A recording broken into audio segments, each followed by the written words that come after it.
Don't just watch in the dark. Click subscribe, like, and join now. Before we begin, tell me, where are you listening from and what time is it there? The whisper that breathed. A summer storm brewed over Boston, its dark clouds casting long shadows across the narrow streets of Beacon Hill. The air was thick with humidity, and the faint scent of rain mingled with the salty breeze from the nearby harbor.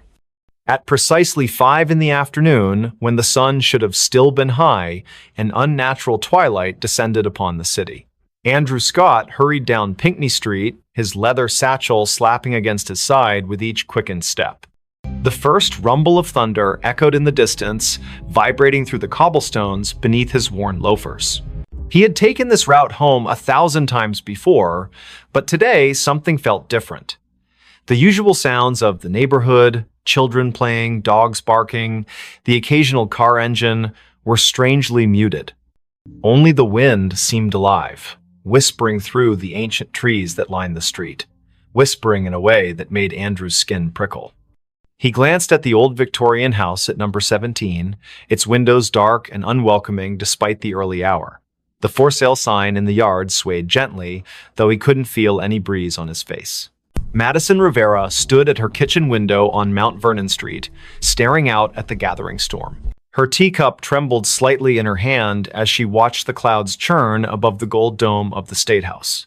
She had lived in this neighborhood her entire life, but never had she seen such an ominous sky this early in the evening. The antique clock on her wall ticked loudly in the silence, each second stretching longer than it should. Something about the atmosphere felt wrong, like the world was holding its breath, waiting for something to happen.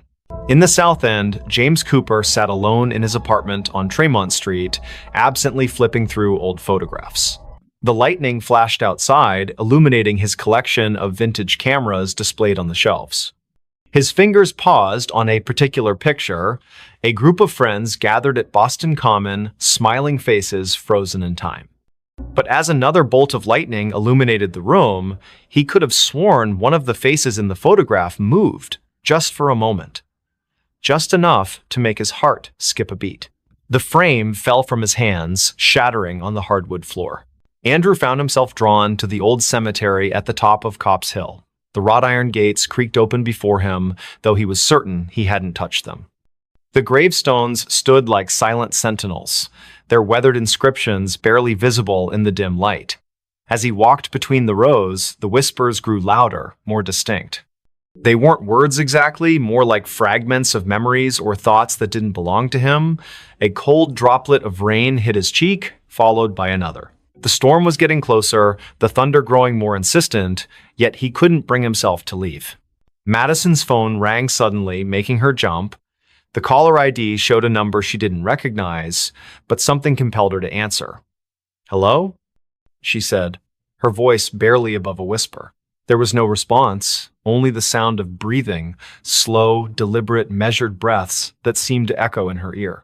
The connection remained open, the breathing continuing without variation. She wanted to hang up, but her fingers wouldn't move. Outside, the wind picked up, rattling the windows and sending a chill through the room despite the summer heat.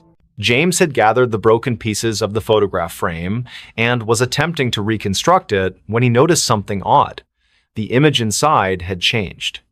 Where once there had been 6 smiling faces, now there were 7. The new face wasn't clear, just a blur of features that seemed to shift when he tried to focus on them. The room temperature dropped suddenly, and his breath came out in visible puffs. From somewhere deep within the walls, he heard a soft scraping sound, like fingernails dragging across wood, getting closer with each passing moment. The rain began to fall in earnest now, drumming against rooftops and streaming down window panes throughout the city. Andrew found himself standing before a particular gravestone, its inscription worn almost smooth by time. Yet he could read it perfectly in his mind. Elizabeth Hargrove, 1845-1865. The name triggered something in his memory, though he couldn't place why. The whispers around him formed words now, disjointed phrases that painted pictures of a life cut tragically short. Never meant to. Kept calling me back. So cold here. Madison finally managed to end the call, dropping the phone on the counter with shaking hands. The lights flickered, then steadied, then flickered again. She moved to check the circuit breaker, but stopped when she saw her reflection in the hallway mirror. It wasn't quite right, her eyes were wrong, too dark, too empty. She blinked, and the reflection smiled while she remained expressionless. The breathing from the phone call continued behind her, though no device was near. You shouldn't have answered, it seemed to say, so softly she might have imagined it. James had barricaded himself in his bedroom, the photograph hidden safely in a drawer. The scraping had stopped, replaced by a gentle tapping at his window. When he looked, there was nothing there except the distorted reflection of his room. But something about the angles was off, as if space itself had bent slightly out of shape. His cameras, usually arranged with precise care, were now facing inward, their lenses trained on his bed. "They see you," he whispered to himself, though he wasn't sure where the words came from. The storm outside reached its peak, lightning flashing continuously, yet the darkness in his room deepened rather than lifted. The three of them, Andrew, Madison, James, were connected by threads they couldn't see, drawn together by forces beyond their understanding. Each had experienced strange occurrences before, dismissing them as coincidence or imagination. But now, as the storm battered Boston and the boundaries between worlds grew thin, they would be forced to confront the truth. Elizabeth Hargrove's story wasn't finished, and somehow they had become part of its conclusion. Andrew traced his fingers along the edge of the gravestone, feeling the rough stone bite into his skin. The pain was real, grounding him when everything else felt surreal. The whispers told him things, terrible things, about what had happened here all those years ago. A forbidden love, a desperate plea, a final betrayal. The rain soaked through his clothes, but he barely noticed. In his mind's eye, he could see her, Elizabeth, young and beautiful, standing at the edge of the hill, looking out toward the harbor. Her lips moved, forming words he couldn't hear over the storm. But he could feel them, resonating in his chest like a second heartbeat. Madison had retreated to her basement, seeking sanctuary from whatever haunted her home. The old furnace hummed in the corner, its rhythm matching the breathing that now filled every room. Boxes stacked against the walls contained fragments of her family's history, generations of Riveras who had lived and died in this very house. She opened one at random, finding a yellowed newspaper clipping. The headline read, "Local Girls' Mysterious Death Shocks Community." The date was June 12, 1865. The photograph showed a girl who looked remarkably like her, standing beside a man whose face was obscured by shadow. He promised, the breathing seemed to say. But he lied. James discovered something in his closet, a small wooden box he didn't remember owning. Inside were letters, written in elegant script that faded even as he read them. They spoke of longing and loss, of meetings in secret places, of promises broken under duress. The last letter ended abruptly. "If you're reading this, then I have failed. Tell them what he did, tell them how he silenced me, the whispers will guide you." The room temperature plummeted, frost forming on the inside of his window. Outside, something moved between the flashes of lightning, something that shouldn't exist in this world. Find them. It breathed. All of you. The storm reached its crescendo, lightning striking the gold dome of the State House with a deafening crack. For a moment, everything went white, and when vision returned, the city seemed subtly altered. Shadows fell differently, familiar landmarks appeared slightly skewed, people walking in the streets moved as if underwater, their faces blank masks.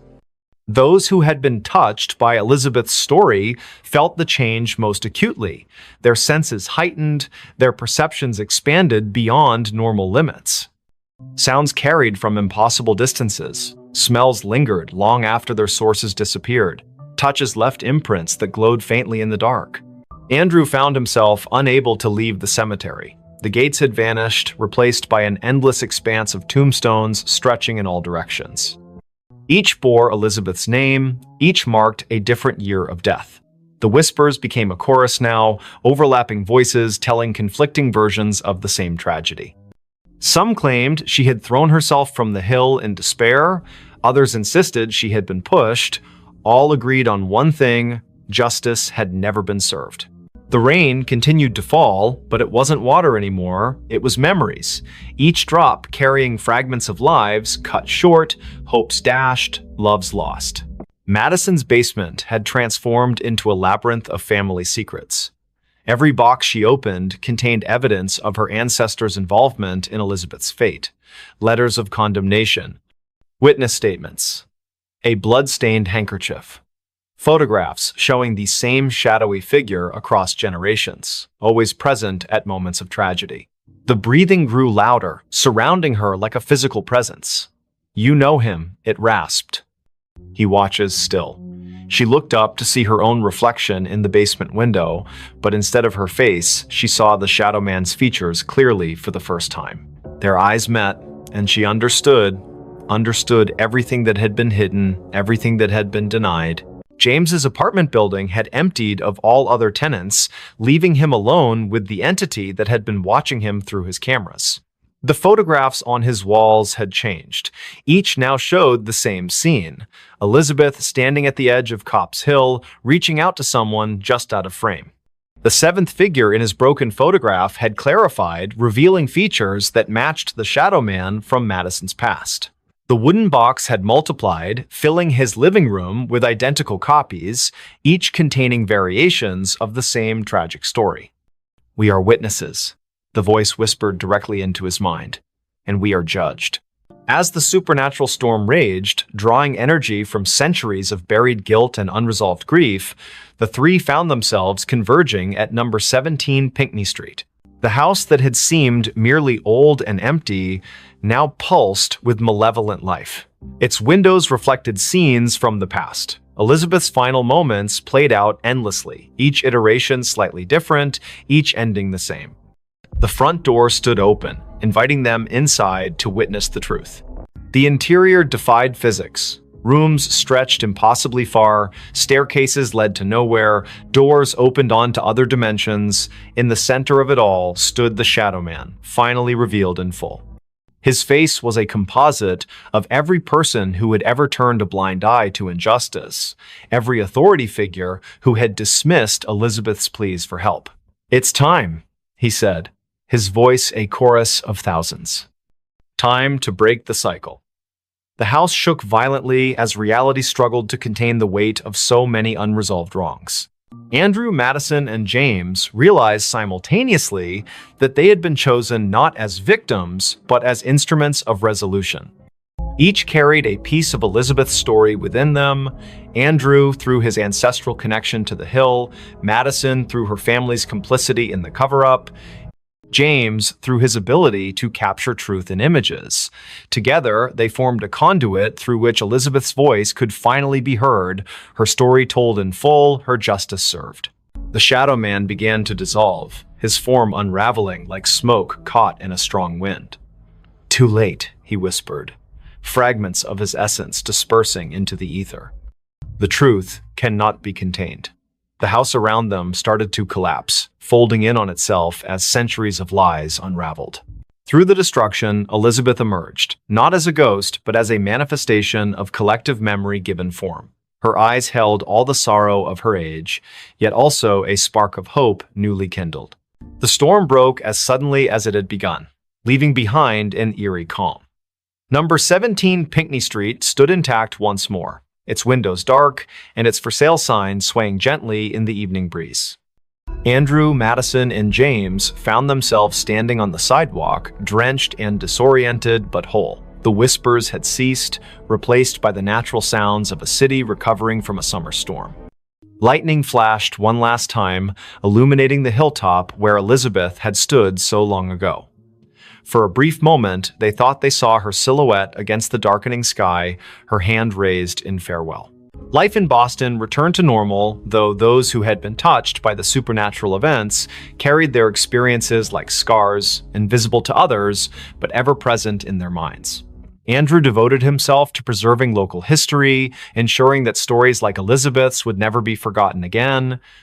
Madison worked to uncover other buried truths in her family's past, determined to break cycles of silence and denial. James continued taking photographs, but now his lens sought to capture not just images, but essences, the intangible elements that made people who they were. On quiet summer evenings, when storms gathered over the city and the wind whispered through the ancient trees, some claimed they could still hear Elizabeth's voice. Not demanding vengeance, not seeking pity, simply reminding those who would listen that truth has a way of emerging no matter how deeply it is buried. And sometimes, when passing number 17 Pinckney Street, particularly sensitive souls might catch a glimpse of movement in an upper window or feel a gentle touch on their shoulder, accompanied by the softest of whispers, "Thank you." The story of Elizabeth Hargrove became legend in certain circles, a cautionary tale about the dangers of ignoring injustice and the power of collective memory. Her name appeared in historical records, her story told in museums and walking tours. Yet those who had truly known her, Andrew, Madison, James, understood that her presence lingered not in these official accounts, but in the spaces between them. In the moments when the world seemed to hold its breath, when shadows fell just a little too deep, when the wind carried voices from another time, Boston continued its march forward, oblivious to the thin veil separating past from present. Summer storms still rolled in from the Atlantic, lightning still illuminated the gold dome of the State House. Children still played in the shadow of Copp's Hill, unaware of the tragedy that had unfolded there so long ago. But somewhere, in the fabric of the city itself, Elizabeth's story continued to resonate. A reminder that some truths refuse to be silenced. Some voices continue to breathe long after their bodies have turned to dust. And on nights when the moon hung low over Beacon Hill, casting long shadows across the cobblestone streets, those who listened closely might hear it, the whisper that breathed, carrying fragments of a life reclaimed, echoes of justice finally served. Reminders that even in death, truth finds a way to speak through those willing to listen. Don't just watch in the dark. Click subscribe, like, and join now. Before we begin, tell me, where are you listening from and what time is it there? The customer who never left the store. The cicadas were louder than usual that summer night in Charleston, their rhythmic buzzing weaving through the thick humidity that clung to every surface. Lucas Allen stood behind the counter of his small convenience store on King Street, absently wiping down the already spotless glass display case. The neon open sign flickered slightly in the window, casting an uneven glow across the rows of snacks and beverages lining the aisles. It was nearly midnight, and the usual Friday crowd had already come and gone, leaving only the persistent hum of the refrigerators and the distant sound of traffic from the historic district. Lucas checked his phone for what felt like the 100th time that evening. No new messages, just another quiet night in a city that never truly slept. He sighed and glanced at the security camera monitors mounted above the cigarette rack. Each screen showed a different angle of the store's interior, all empty except for his own reflection in the convex lenses. Something about tonight felt different though, like the air itself was heavier than normal. His eyes lingered on the darkest corners of the footage before moving back to the register. The bell above the door jingled softly, making Lucas look up with automatic politeness. A woman stepped inside, her presence immediately altering the atmosphere of the shop. She wore a long coat that seemed inappropriate for the sweltering July heat, its dark fabric hanging loosely around her thin frame. Her face was partially obscured by stringy blonde hair that caught the fluorescent light in strange ways, as if it didn't quite belong there. Lucas noticed how her shoes made no sound against the tiled floor. "Can I help you find something?" he asked, his voice carrying just a touch of professional warmth. The woman didn't respond right away. Instead, she moved slowly toward the back of the store, her head tilted at an unnatural angle as she examined the shelves. Lucas watched her reflection in the glass refrigerator doors. Something about her movements seemed off, almost mechanical. Charlotte Robinson pushed her cart down aisle 3, debating between chips and pretzels.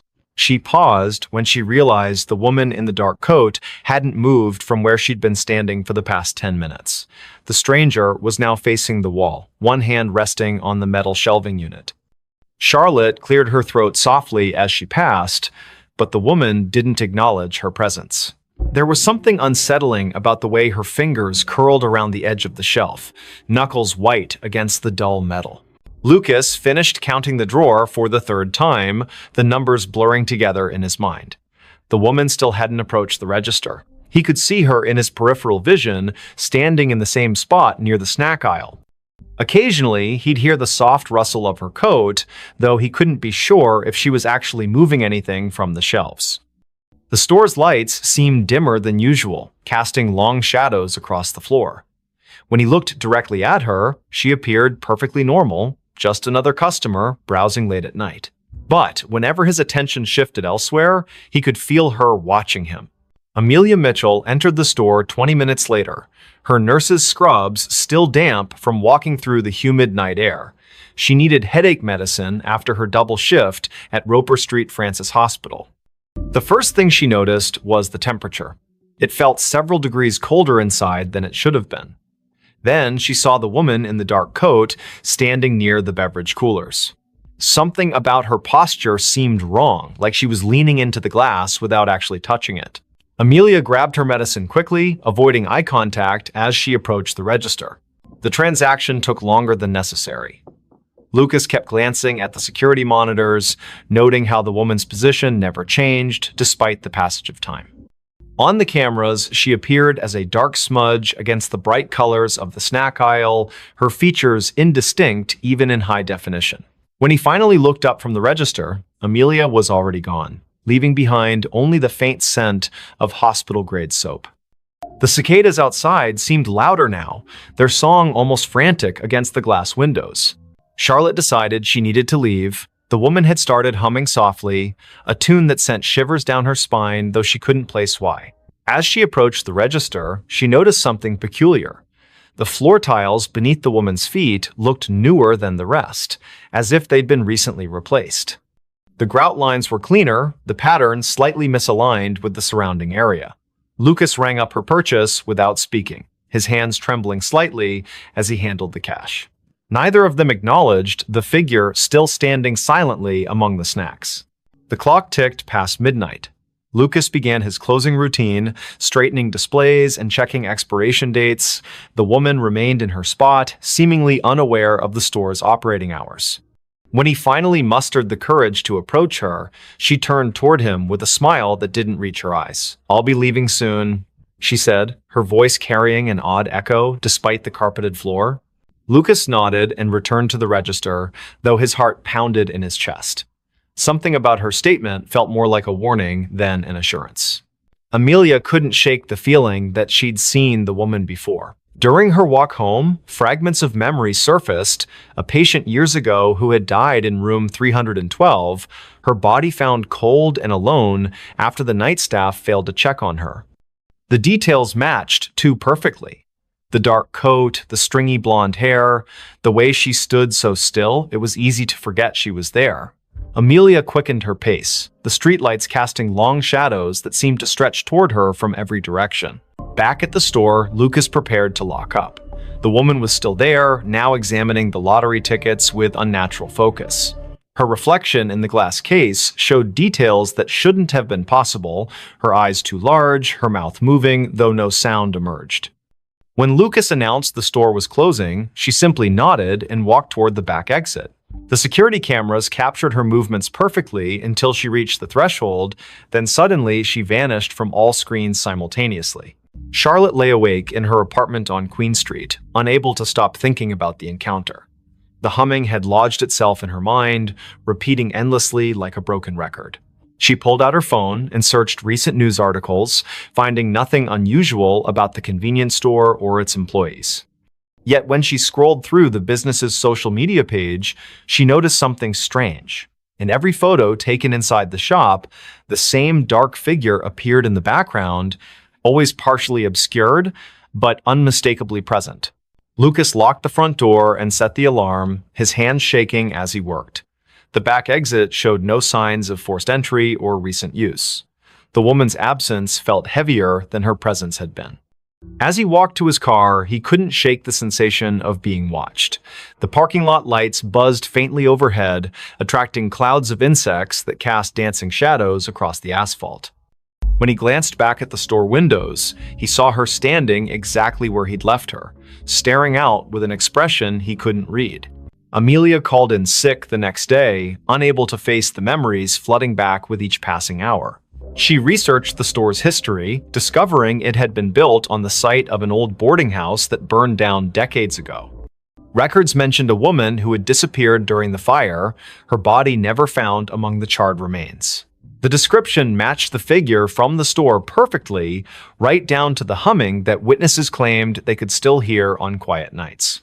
The following evening, Lucas arrived for his shift to find everything exactly as he'd left it. The security footage showed 14 hours of empty aisles and silent registers. Yet, when he reviewed the previous night's recording, there she was again, appearing in the snack aisle as if she'd never left, moving with purpose toward the back of the store. The timestamp confirmed she'd been there the entire time, invisible to everyone except through the unblinking eyes of the cameras. Charlotte couldn't stay away. Something compelled her to return to the store, to confront the mystery that had taken root in her thoughts. When she entered that night, the air felt colder than before, and the humming was louder, vibrating through her bones like a tuning fork. The woman stood in the same spot, surrounded by products that seemed to decay faster than they should. Their expiration dates read months in the future, yet their packaging was faded and brittle, as if time itself bent around her presence. Lucas began documenting everything. He kept detailed notes about each encounter, noting patterns in her behavior and appearance. The woman never spoke unless directly addressed, and even then, her responses were cryptic and often nonsensical. Yet, she seemed to know intimate details about each person who interacted with her, childhood memories Charlotte had forgotten, medical cases Amelia thought she'd kept confidential, personal struggles Lucas had never shared with anyone. The knowledge hung in the air like a threat, preventing them from seeking help. The city continued its usual rhythm around them, oblivious to the supernatural phenomenon unfolding on King Street. Tourists snapped photos of the historic district, capturing streaks of darkness in their pictures that they dismissed as lens flares. Locals complained about power fluctuations in the area, their clocks running minutes fast or slow without explanation. The cicadas grew louder with each passing night, their song taking on an almost musical quality that matched the woman's haunting melody. Amelia discovered other victims during her research, people who had encountered similar figures in different locations throughout Charleston's history. Each story followed the same pattern. A mysterious woman appearing in places of commerce, lingering beyond reason, collecting pieces of people's lives until they became trapped in her orbit. Some claimed she was searching for something specific, others believed she fed on human connection. All agreed that once she marked you, there was no escaping her influence. Lucas found himself changing. His reflection in the store windows seemed less substantial, his features fading slightly each day. Customers commented on how tired he looked, though he slept better than he had in years. The security cameras captured moments when he wasn't entirely present, his form flickering like static between frames. The woman watched these transformations with apparent satisfaction, her humming growing more complex, as if composing a symphony only she could hear. Charlotte's friends noticed her withdrawal from social activities. She spent hours sitting in her apartment, staring at the convenience store's security feed she'd hacked into. The woman's movements created patterns that resembled ancient symbols when traced over time. Mathematical equations formed in the spaces between appearances, suggesting a logic behind the madness. Yet each revelation came at a cost, fragments of Charlotte's personality chipped away, replaced by an understanding she couldn't articulate. The temperature in the store dropped steadily, creating condensation on the windows that spelled out words when viewed from certain angles. "Help me" appeared repeatedly, though none of them could determine if it was a plea or a command. The refrigeration units malfunctioned constantly, their contents freezing solid regardless of settings. Products aged rapidly on the shelves, some turning to dust within hours of stocking. Time itself seemed to warp around the woman, bending reality to accommodate her presence. Amelia's dreams became vivid and disturbing. She found herself wandering through endless aisles of forgotten stores, each one containing the same dark figure waiting patiently. The humming followed her into consciousness, becoming a constant companion that drowned out other sounds. Her colleagues at the hospital remarked on her improved intuition regarding patient care, though they couldn't explain how she knew things she shouldn't. The line between her world and the woman's realm blurred until she couldn't tell which side she belonged to. Lucas attempted to break the cycle by staying away from the store. For 3 days, he avoided King Street entirely, hoping distance would sever the connection. Instead, the woman's influence grew stronger. She appeared in his apartment mirror, reflected in puddles during rainstorms, visible in the steam rising from his morning coffee. The humming never ceased, matching his heartbeat until he couldn't distinguish between internal and external sounds. His attempts to warn others fell on deaf ears, their faces blank as if seeing through him. Charlotte documented everything obsessively, filling notebooks with observations and calculations. The patterns revealed themselves gradually, forming a complex web of connections between victims across generations. Each person had experienced loss or isolation significant enough to create a void the woman could fill. They had sought comfort in material possessions, believing wealth or convenience could replace human connection. The realization hit her like a physical blow. They were all customers who had never truly left the store, trapped by their own desires. The final confrontation occurred on the hottest night of the summer. The cicadas screamed in harmony with the humming, their combined song shaking the glass in the store's windows. Lucas, Charlotte, and Amelia found themselves drawn back to the convenience store despite their efforts to resist. The woman waited for them in aisle 3, her dark coat billowing as if caught in a wind that didn't exist. Her smile revealed too many teeth, each one gleaming like polished stone. "You've learned," she said, her voice resonating through the empty store. But learning isn't enough. The floor tiles beneath them shifted, revealing the foundation of the old boarding house. Charred wood and ash filled the space where modern construction should have been. The security cameras captured everything perfectly, broadcasting their final moments to empty monitors throughout the building. One by one, they stepped forward, unable to resist the pull any longer. The store remained open for business the next day. New employees arrived, unaware of the previous staff. Customers browsed the aisles, selecting items they didn't need but couldn't refuse. In the security footage, dark figures moved among the shelves, their forms becoming clearer with each passing night. The humming continued, growing louder with each new victim drawn into its melody. And in aisle 3, the woman waited patiently, collecting souls who had forgotten what it meant to truly leave. Don't just watch in the dark. Click subscribe, like, and join now. Before we begin, tell me, where are you listening from and what time is it there? The Book That Called Me. The streets of Chicago were slick with rain, reflecting the dim orange glow of streetlights like shattered mirrors. It was 5 in the morning, and the city seemed to hold its breath under a heavy sky streaked with gray clouds. The storm had rolled in from Lake Michigan without warning, drenching everything in sight. Victoria Evans stood on the corner of Wabash Avenue, clutching her coat tighter around herself as she waited for the traffic light to change. She hated mornings like this, cold, wet, and eerily quiet, but her job at the library demanded punctuality. Victoria worked at Harold Washington Library Center, a towering structure that loomed over South State Street like some ancient sentinel. The building's glass facade shimmered faintly in the pre-dawn gloom, catching the occasional flash of lightning that lit up the horizon.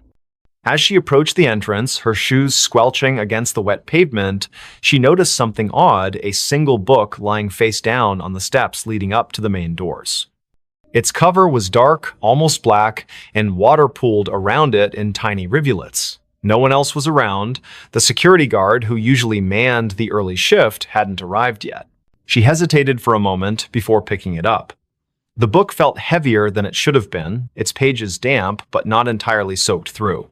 There was no title on the spine or cover, just an embossed pattern of swirling lines that seemed to shift slightly when viewed from different angles. A shiver ran down her spine, though she couldn't say why. Maybe it was the way the book felt. Alive somehow, pulsing faintly in her hands. Still, curiosity got the better of her. She tucked it under her arm and pushed open the heavy glass door. Inside, the library was silent except for the faint hum of fluorescent lights overhead. Rows upon rows of shelves stretched out into shadowy corners, their contents neatly organized, yet somehow foreboding in the dim light. Victoria made her way to the circulation desk near the center of the atrium, setting the book down carefully, as if afraid it might bite. Her fingers lingered on the cover for a second longer than necessary before she pulled them away abruptly. Something about it unsettled her deeply, though she couldn't put her finger on what exactly it was. Her coworker, Daniel Harris, arrived shortly after, yawning loudly as he shuffled toward the desk. He was tall and lanky, with messy brown hair that stuck out in all directions despite his best efforts to tame it. "Morning, Vic," he muttered, glancing briefly at the book before shrugging. "What's this?" "I found it outside," Victoria replied, keeping her voice low so as not to disturb the stillness.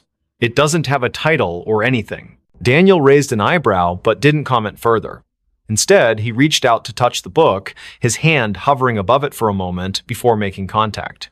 His expression changed instantly from mild curiosity to outright alarm. "Whoa, this thing is freezing." Victoria nodded, though she hadn't thought much of the temperature earlier. Now that Daniel mentioned it, the air around the book did seem colder, almost unnaturally so. She watched as he flipped it open cautiously, revealing blank pages that looked yellowed with age despite being completely dry, or at least they appeared blank at first glance.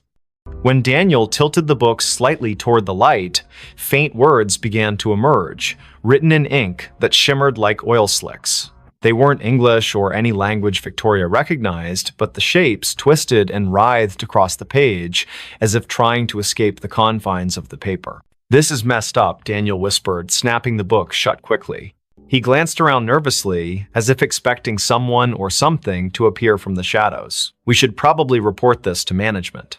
But Victoria shook her head firmly. "Not yet. Let me look at it again." She wasn't sure why, but the book called to her in a way she couldn't explain. It wasn't just curiosity anymore, it was compulsion, a gnawing need to understand what lay within those shifting symbols. Reluctantly, Daniel handed it back to her, muttering something about coffee before disappearing into the staff lounge. Alone now, Victoria opened the book once more. This time, the sensation was stronger, the weight of unseen eyes watching her every move. The text seemed clearer too, forming jagged patterns that pulsed rhythmically, almost like a heartbeat. Without realizing it, she leaned closer, her nose nearly brushing the surface of the page. And then she heard it a whisper, soft and insidious, threading itself into her thoughts. It wasn't audible in the traditional sense, more like a memory surfacing unbidden. The voice spoke in fragments, disjointed phrases that coalesced into meaning only when she focused hard enough. "Find me," it said. "Free me." Startled, Victoria slammed the book shut, her heart pounding wildly in her chest. Had Daniel heard it? Was she imagining things? She glanced toward the staff lounge, half expecting him to come running out, but there was no sign of him, just silence and the oppressive weight of the library closing in around her. For the rest of the day, Victoria tried to focus on her duties, shelving returned books and assisting patrons with research queries. But the presence of the mysterious volume weighed heavily on her mind. It sat on the edge of her desk, seemingly innocuous, yet impossible to ignore. Every time she passed by, she swore she could feel it humming softly, vibrating with suppressed energy. By late afternoon, the temptation became unbearable. She locked herself in the staff break room, determined to decipher even a fraction of what the book contained. The whispers returned almost immediately, louder this time, overlapping each other until they formed a cacophony of voices. Some pleaded for help, others screamed in agony, while a few laughed maniacally. Victoria pressed her palms against her ears, shaking her head violently to block them out. But the sound wasn't external, it came from inside her own skull, burrowing deeper with each passing second. Tears streamed down her face as she forced herself to concentrate, tracing the intricate patterns on the page with trembling fingers. Slowly, painstakingly, the symbols began to rearrange themselves, forming words she could finally understand. "They seek you," the text read. "They hunger." Before she could process what it meant, the lights flickered violently, plunging the room into darkness. A low rumble echoed through the building, like distant thunder, but somehow wrong, unnatural. Victoria scrambled to her feet, clutching the book tightly as she fumbled for the doorknob. When she stepped back into the main hall, the atmosphere had shifted dramatically. Shadows danced along the walls where none should exist, twisting and contorting into grotesque shapes. The air smelled metallic, tinged with decay. And worst of all, the silence was gone, replaced by faint scratching sounds, like claws dragging across wood. "Daniel?" she called out, her voice cracking with fear. No response. Panic rising, she moved toward the circulation desk, hoping to find some semblance of safety there. But as she rounded the corner, she froze. The shelves lining the aisles were no longer filled with books, they were empty, hollow husks stretching endlessly into the gloom. Where had everything gone? What was happening? A sudden movement caught her eye, a figure darting between the rows ahead. It was small, hunched over, moving with jerky, unnatural motions. Victoria backed away instinctively, clutching the book to her chest like a shield. The figure stopped abruptly, turning to face her. Its head tilted sideways, impossibly far, joints cracking audibly. Then it lunged. She screamed, stumbling backward as the creature skittered forward on all fours, its limbs elongated and spider-like. Its face, if it could be called that, was featureless save for a gaping maw lined with needle-sharp teeth. The thing moved faster than she thought possible, closing the distance between them in seconds. Just as it leapt toward her, Victoria threw the book at it in desperation. The impact sent it sprawling, screeching in pain as smoke rose from where the tome had struck its body. Seizing the opportunity, she bolted toward the exit. Outside, the rain had intensified, soaking her instantly as she sprinted down the steps. Thunder boomed overhead, drowning out the sound of her frantic footsteps. She didn't stop running until she reached her car, slamming the door shut behind her and locking it with shaking hands. Breathing heavily, she glanced at the passenger seat and froze. The book sat there, dripping wet, its cover cracked open slightly to reveal glowing symbols etched onto the inner pages. "No," she whispered, reaching out tentatively. "How did you?" The car rocked violently as something slammed into the roof, denting the metal inward. Another crash followed, then another, accompanied by guttural growls that reverberated through the vehicle. Victoria ducked low, covering her head as shards of glass rained down from the shattered windshield. Through the chaos, she saw the library in the distance, its windows pulsing with sickly green light. The book vibrated fiercely in her lap, urging her to return. Against her better judgment, she obeyed. Back inside, the scene had changed again. The aisles were intact now, stocked with books as if nothing had happened, yet the oppressive feeling lingered, thicker than ever. The whispers grew louder, converging into a single voice that spoke directly to her. "You cannot run," it hissed. "You are mine now." Victoria spun around, searching for the source, but found only emptiness. Until she saw him, the man standing at the end of the aisle, partially obscured by shadows. He wore a tattered suit, his skin pale and translucent, eyes sunken and hollow. In his skeletal hands, he held a copy of the same book she carried. "Michael Parker," he rasped, taking a step closer. "I've been waiting." And then the world dissolved into darkness. When Victoria awoke, hours later, she was seated at the circulation desk. The library was empty, bathed in the golden light of dawn filtering through the windows. For a moment, she thought it had all been a nightmare. But when she looked down, the book lay open before her, its pages filled with fresh writing. "They will come for you next." The whisper that never opened. It was 3 a.m. when Lucas Bennett first heard the sound. A faint whisper carried by the icy wind that swept through the narrow streets of Los Angeles. The city was unusually quiet for a place that never slept, its usual hum of life replaced by an unsettling stillness. Frost clung to the palm trees lining the sidewalks, their leaves glistening under the dim streetlights. Lucas had been walking home from his late shift at the diner when he noticed it, the whispering that seemed to follow him wherever he went. He pulled his jacket tighter around himself, trying to shake off the chill that wasn't entirely from the cold. The whisper grew louder as he passed an alleyway between two old brick buildings. It sounded like words, but nothing coherent, just fragments of syllables that danced at the edge of understanding. His pace quickened, boots crunching against the frost-covered pavement.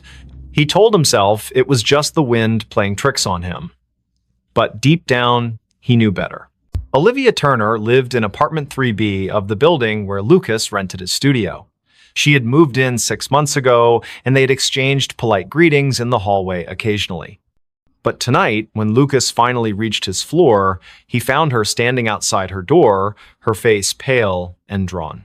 Her hands trembled as she fumbled with her keys, dropping them twice before managing to unlock the door.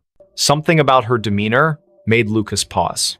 "Everything okay?" he asked, his voice softer than intended. Olivia glanced at him, her eyes wide with something he couldn't quite place. Fear? Exhaustion? Both? She hesitated before answering, I keep hearing things." Her voice cracked slightly. Voices. Whispers. I thought maybe it was just my imagination. She trailed off, looking past him into the dark hallway. Lucas felt a chill run down his spine. He had heard those whispers too. Without thinking, he said, "Me too. Tonight. Outside." Olivia's expression shifted from fear to something closer to relief, though her hands still shook. "Come in," she said quietly, stepping aside. The warmth of her apartment enveloped him immediately, but it did little to ease the tension coiling in his chest. Inside, the room was small but cozy, decorated with mismatched furniture and soft lighting. A half-empty mug of tea sat cooling on the coffee table beside an open book. Olivia gestured for him to sit while she poured herself another cup. "Do you want some?" she asked, holding up the teapot.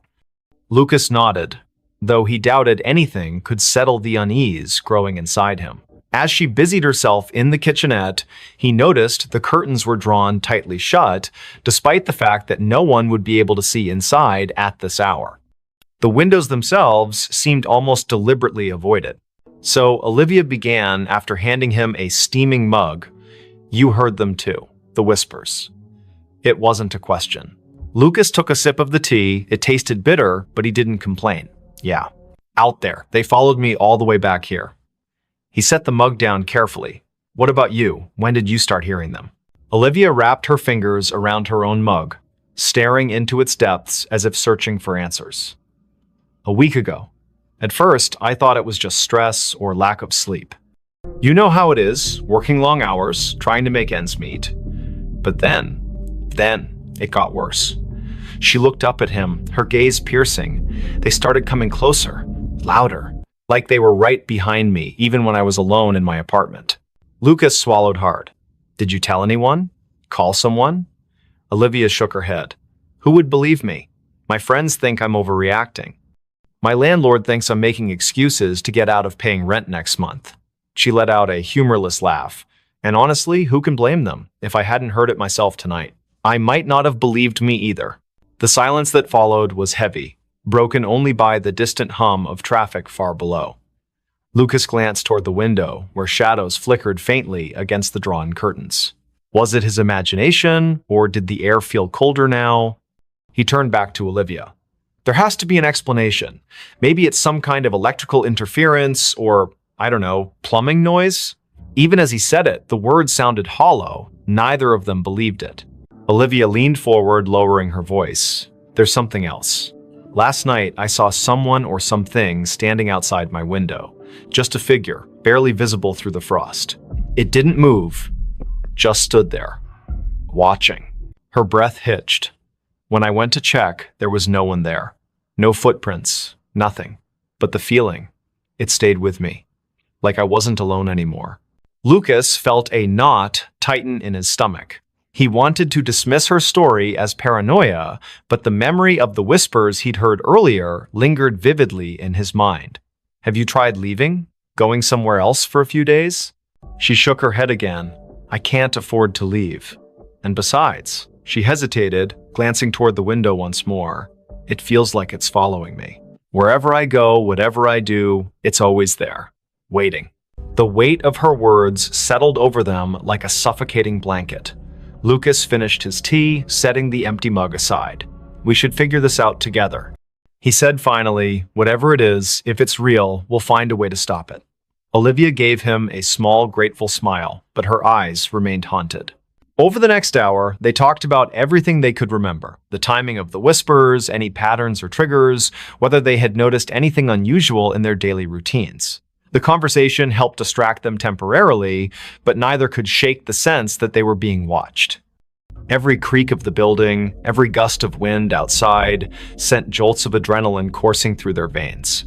Eventually, Lucas realized he needed to get back to his own apartment. Reluctantly, he stood, thanking Olivia for the tea. She walked him to the door, her hand lingering on the doorknob. "Be careful," she whispered, "and if you hear anything again, don't go looking for it." He nodded, forcing a reassuring smile he didn't feel. "You too. Lock your door tight." With that, he stepped out into the hallway, closing the door softly behind him. For a moment, he stood there, listening.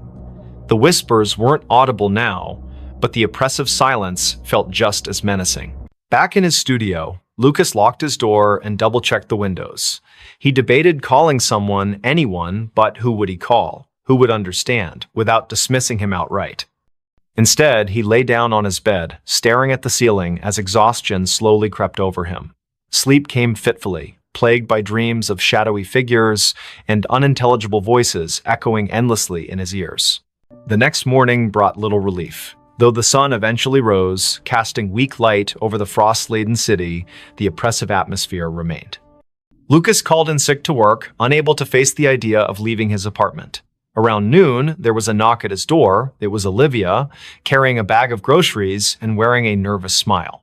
"I figured we could use some supplies," she said, stepping inside, "and maybe staying together will help." Lucas didn't argue.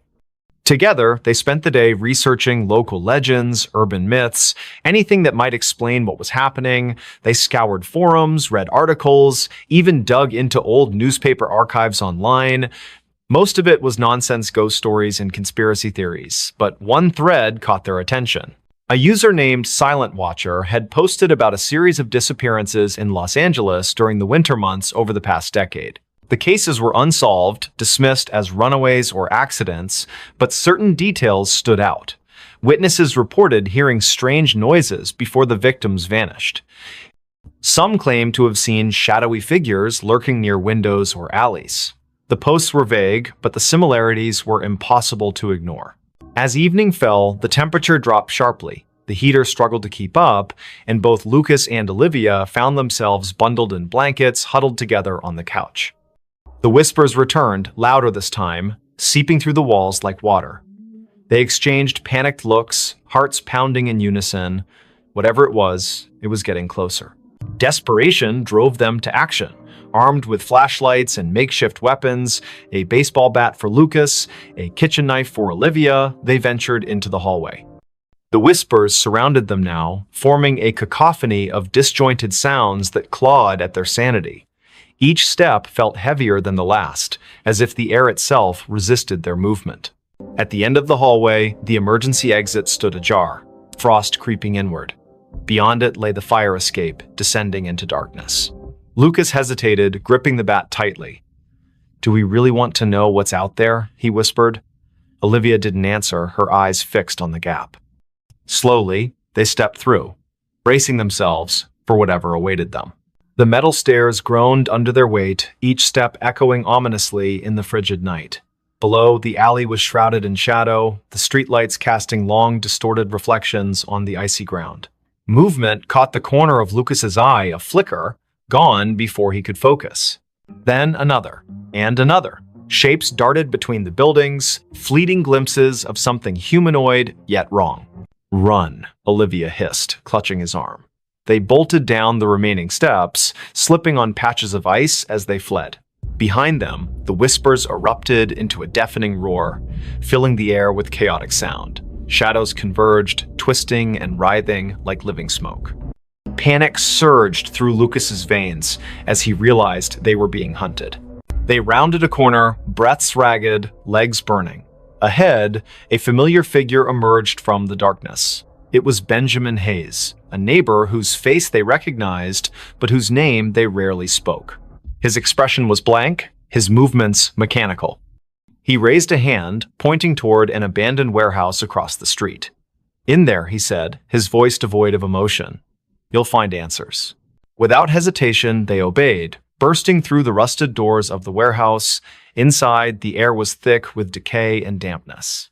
Faint traces of graffiti adorned the crumbling walls, remnants of a forgotten era. In the center of the vast space stood a wooden crate, its surface etched with symbols neither of them recognized. Above it hovered a swirling mass of darkness, pulsating rhythmically like a heartbeat. Olivia approached cautiously, her knife trembling in her grip. "What is this?" she murmured, reaching out. Lucas grabbed her wrist, pulling her back. "Don't touch it," he snapped. But it was too late. The moment her fingers brushed the crate, the world around them dissolved into chaos. Images flooded their minds, faces screaming silently, hands clawing at unseen barriers, voices pleading for release. The whispers coalesced into a single, thunderous command. Open me now." Lucas staggered backward, clutching his head as the vision overwhelmed him. Olivia collapsed to her knees, tears streaming down her face. "I can't," she choked out. "I can't stop it." The darkness expanded, consuming the warehouse, swallowing everything in its path. Somewhere in the distance, Benjamin's voice echoed faintly. "You shouldn't have come here." And then, silence. When Lucas opened his eyes, he was alone. The warehouse was gone, replaced by an endless void. Whispers surrounded him, louder than ever, pressing against his skull until he thought it might burst. He screamed, but no sound escaped.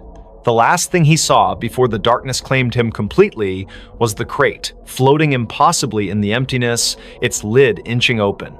Somewhere in Los Angeles, the sun rose again, frost melted from the trees, and life resumed its usual pace. But in apartment 3B, the curtains remained drawn and the whispers continued, waiting for their next listener.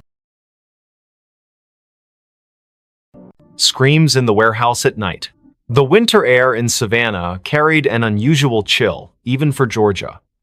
The cicadas buzzed incessantly through the humid night as Amelia Thompson tightened her scarf around her neck.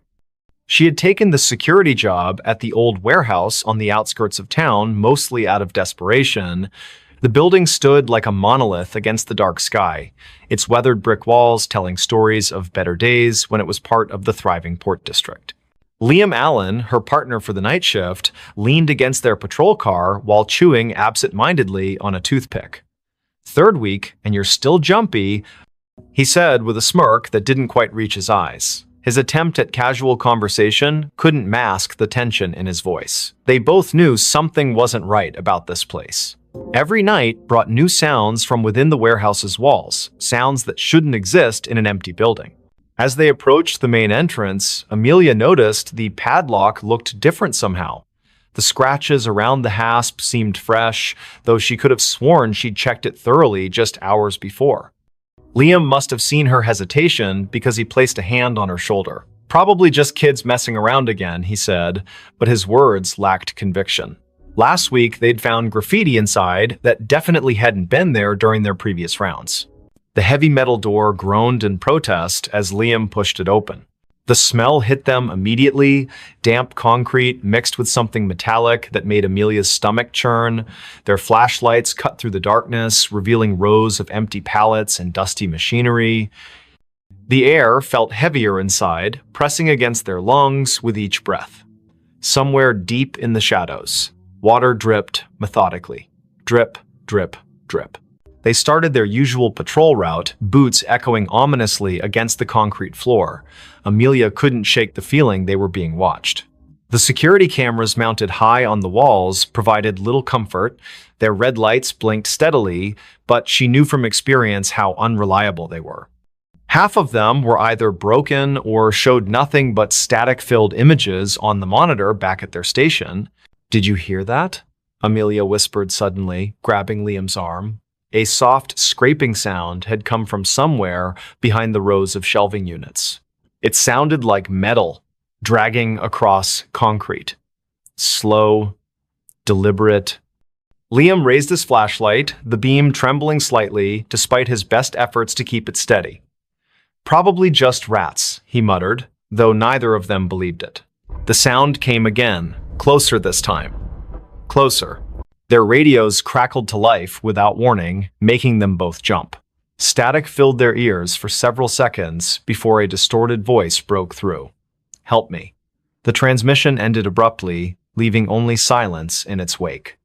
Amelia and Liam exchanged a worried glance. That section of the frequency belonged to local emergency services, not their security channel. They should never have received that transmission here. The temperature seemed to drop several degrees as they continued deeper into the warehouse. Their breath formed visible clouds in the beam of their flashlights. Something moved in the corner of Amelia's vision. A shadow too large to be a rat, darting between support columns. When she turned to look directly at it, there was nothing there. Just empty space and more shadows that seemed to stretch longer than they should. Liam stopped suddenly, causing Amelia to bump into him. He was staring at something on the floor ahead. At first glance, it looked like oil stains, but as they moved closer, the metallic smell became overwhelming. Blood. Fresh blood leading toward one of the loading docks. The trail glistened wetly in their flashlight beams, ending abruptly at the edge of a large pool that hadn't been there during their last pass through this area. Neither of them spoke as they followed the path, their footsteps careful and measured. The loading dock area proved even colder than the rest of the warehouse. Condensation formed on every surface, dripping steadily from the ceiling beams. What appeared to be claw marks scored deeply into the